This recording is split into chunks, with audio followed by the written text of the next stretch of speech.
झारखंड की आवाज YouTube news channel को सब्सक्राइब जरूर करें, लाइक, कमेंट और शेयर करना ना भूलें। जुड़े रहिए हमारे साथ, क्योंकि हम हैं आपकी आवाज। कि अगर जेपीएससी ने हमारी डिमांड नहीं सुनी तो हम 15 तारीख से आमरण अनशन में जाने वाले हैं। इस एग्जाम को रद्द करने की डिमांड है। Please cancel the exam, this is our demand.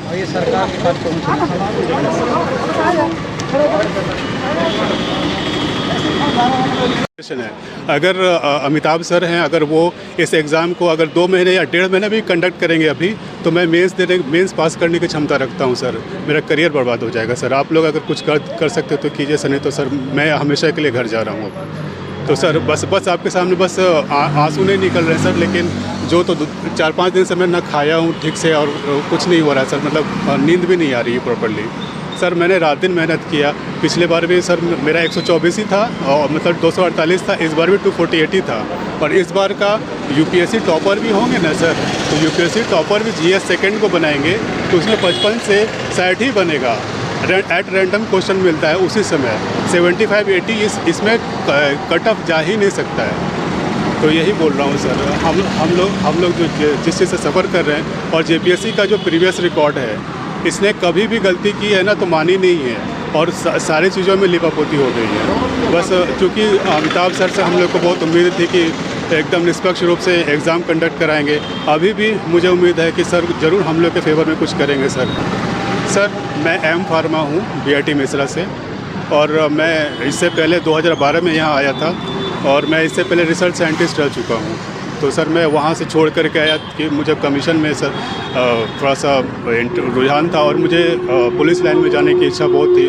पिछले बार इंटरव्यू में मैंने डीएसपी ही भरा था। तो चूँकि सर अब तो मेरा सपना टूट ही जाएगा सर। पेरेंट्स बोल रहे हैं कि अब तुम एम फार्म हो, क्या करोगे, इंडस्ट्री जाओगे।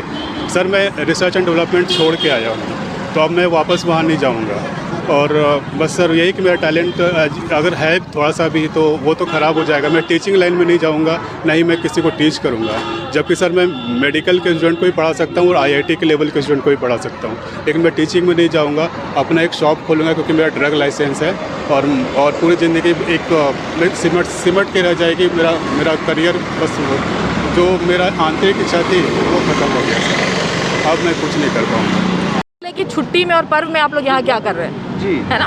आप खुद सोचिए क्या कर रहे होंगे। यहाँ पे प्रोटेस्ट कर रहे हैं, दिख रहा है आपको? प्रोटेस्ट कर रहे हैं। ये प्रोटेस्ट क्यों है? हम लोग को भी तो खुशी मनाने का हक है, हम लोग को भी तो घर में दिवाली मनाने का हक है। क्यों नहीं मना पा रहे हैं?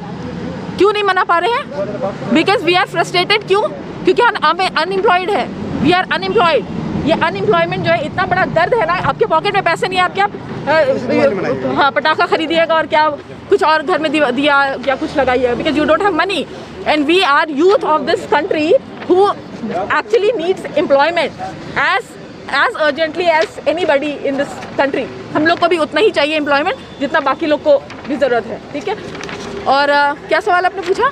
क्यों प्रदर्शन कर रहे हैं? हाँ, प्रदर्शन इसलिए कर रहे हैं क्योंकि जब रिजल्ट आया, अभी आपने देखा पिछले हफ्ते रिजल्ट आई, उस रिजल्ट में लगातार क्रमवार से लोगों का सिलेक्शन हुआ है, स्टूडेंट्स का सिलेक्शन हुआ है। रोल नंबर 1, 2, 3, 4, जो ये मैं एग्जांपल दे रही हूँ। ठीक है। ये करते करते लगातार 18, 20, 25 का एक साथ एक सेंटर से सिलेक्शन होता है। Do you think that it is a fair result? ये किसी भी इंसान से पूछा जाए, उसके लॉजिक को क्या ये सेटिस्फाई करता है? किसी भी इंसान के लॉजिक को। In fact I will ask JPSC, क्या वो जब रिजल्ट देखें तो क्या आपको ये रिजल्ट सेटिस्फाई किया लॉजिकली? नहीं। क्यों? क्योंकि it is a showcase of corruption. ठीक है। और दूसरी बात, पिछले बार 6 जेपीएससी में the cut off was 206, but this time the cut off went to 270। How come is it possible? क्योंकि जब कंपटीशन के बारे में हम बात करते हैं, एवरीबडी हैज़ गिवन कंपटीशन और has seen what competition is. तो जो मोटा मोटी कंपटीशन है वो चंक में होता है। ठीक है। 20-25 हज़ार के बीच में मोटा मोटी कंपटीशन होता है। तो वही 25 हज़ार का चंक जो है 206 में क्वालिफाई करता है, और इस बार वही 25 हज़ार का चंक 270 में भी क्वालिफाई नहीं कर पा रहा है। तो गया तो प्रॉब्लम कहाँ है? Problem is with the system. जो सिस्टम में बैठे हैं वो आंसरेबल है इस चीज़ के लिए। इसीलिए वी ऑल्सो डिमांड कि JPSC is unable to conduct such exams इसीलिए ये जो एग्ज़ाम है वो यूपीएससी को ट्रांसफ़र कर दिया जाए। I think and I hope कि यूपीएससी जो है वो अच्छे से फेयर जो है वो अपना एग्ज़ाम लेगी। बिल्कुल ठीक है, अपना परिचय बताइए। मैं कहकशां कमाल हूँ और मैं यहीं रांची में की रहने वाली हूँ और मैं भी एक पीड़ित स्टूडेंट हूँ और एक अनएम्प्लॉयड यूथ हूँ जो एम्प्लॉयमेंट डिमांड करती है सरकार से।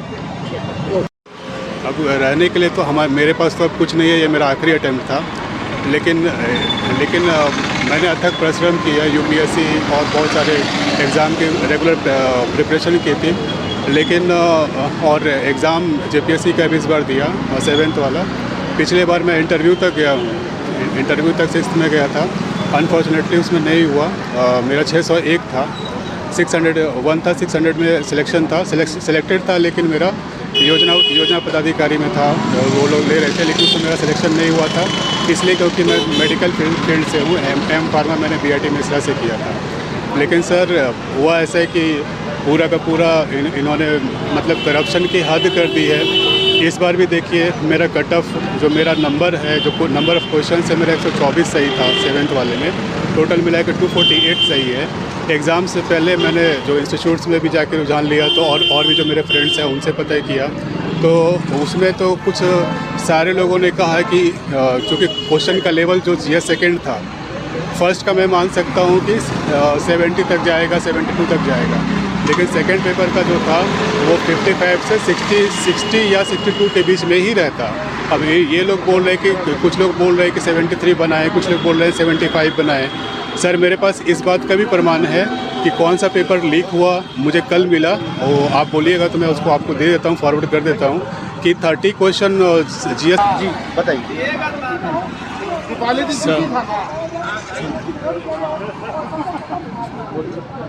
सर। ये जो ये आंसर शीट आया हुआ था और ये एग्ज़ाम के पहले 18 से 20 मिनट पहले सर्कुलेट हुआ है सर, और ये मुझे कल पता चला। तो सर अगर एग्ज़ाम के पहले अगर ये सर इस तरह से क्वेश्चन लीक हो जाता है, कुछ अधिकारी बोल रहे हैं कि क्वेश्चन लीक नहीं हुआ है, लेकिन मैं बोल रहा हूँ सर मेरे पास प्रमाण है, क्वेश्चन लीक हुआ है सर। अब मैं इसका पुख्ता प्रमाण कैसे दूँ? अगर कोई अपने आप की जिम्मेदारी लेगा तो क्यों लेगा? अगर जिसने भी मुझे भेजा है तो वो मैं किसी का जॉब और ये करके मैं रिस्पॉन्सिबिलिटी नहीं ले सकता। तो मैं ये बात तो क्लेरिफाई कर दूँ कि मैं ये नहीं करने वाला कि मेरी वजह से किसी को प्रॉब्लम हो। ये मेरे पास आया हुआ है और ये एग्ज़ाम से 20 मिनट पहले मोबाइल पे व्हाट्सएप पे सर्कुलेट हुआ और ये वायरल हुआ। और उसके बाद फिर और भी सर एक चीज़ और देखने लायक है कि साहेबगंज गोड्डा और लातेहार और लोहरदगा में अचानक से एक ही सीरीज़ में क्रम में पास होते हैं। 1100 सेंटर है, 1100 सेंटर में एक सेंटर का एक नियम बना हुआ है, या नियम क्या एक औपचारिकता भी बोला जाए तो एक सेंटर से सिर्फ 3 या 4 मैक्सिमम पास होते हैं, और एक ही सेंटर से इतने सारे पास कर दिए गए हैं। सरकार इस पर कोई कदम नहीं उठा रही है। मेरा बस यही कहना है कि इस पर जांच बिठाई जाए और इस परीक्षा को रद्द करके फिर से लिया जाए, नहीं तो सर ये टाइट बोलिएगा लगातार आप लोग जो जेपीएससी भ्रष्टाचार से सवाल उठा रहे हैं, क्या कुछ कहना चाहेंगे, किन बातों को लेकर लगातार उठा रहे हैं? जेपीएससी में लगातार भ्रष्टाचार भी हो रहा है।